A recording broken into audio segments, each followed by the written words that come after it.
30 செகண்ட்ஸ்ல உங்க பேலன்ஸ் எப்படி இருக்குன்னு தெரிஞ்சுக்கலாம் வாங்க. கால்ல நில்லுங்க. 30 செகண்ட் நிக்க முடிஞ்சதுன்னா மசில் ஸ்ட்ரென்த் நல்லா இருக்குன்னு அர்த்தம். காலை மேல தூக்கிக்கோங்க, கண்ணை மூடிக்கோங்க. 20 செகண்ட்ஸ் உங்களால கண்ணை மூடிட்டு நிக்க முடிஞ்சதுன்னா உங்களுடைய neural pathway connection to the brain ரொம்ப நல்லா இருக்குன்னு அர்த்தம்.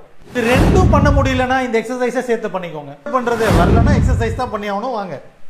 ஒன் ஸ்ட்ரென்த்னிங் எக்ஸசைஸுங்க. தொடைய 90 டிகிரி இருக்க மாதிரி லிஃப்ட் பண்ணுங்க. 10 செகண்ட்ஸ் ஹோல்ட் பண்ணுங்க. முட்டி மடக்காம 45 டிகிரிக்கு லிஃப்ட் பண்ணுங்க. நீ ஸ்ட்ரைட்டா இருக்கணும். Hold it for 10 seconds. இந்த லெக் சைட்வேஸ் அண்ட் அப். ரொம்ப சாயாம நேரா நின்னுட்டு ஹோல்ட் பண்ணுங்க 10 செகண்ட்ஸ். நல்லா மேலே தூக்குங்க. Hold it for 10 seconds. ரிலாக்ஸ்டாக விட்டுருங்க. இது எல்லாத்தையுமே 15 ரெப்படேஷன் பண்ணணும். Number 2 balance retraining. மூவ்மெண்ட் எல்லாம் சேம் தாங்க. ஃபர்ஸ்ட் 2 காலையும் கிட்ட கிட்ட வச்சுக்கோங்க. கண்ணை மூடிக்கோங்க. வேகமாக move the head up and down, right and left, shrug the shoulder, forward and up, sideways and up. இது ஈஸியாக இருக்குது அப்படின்னா அப்படியே அடி பிரதர்ஷன பொசிஷனில் கண்ணை மூடிட்டு இதே எக்ஸசைஸ் தான் பண்ணணும். காலை மாற்றியும் பண்ணணும். இது ரெண்டும் பண்ணுற எபிலிட்டி வந்ததுன்னா உங்களால் ஒத்த காலம் நிற்க முடியும். பேலன்ஸ் இம்ப்ரூவ் ஆகிடும்.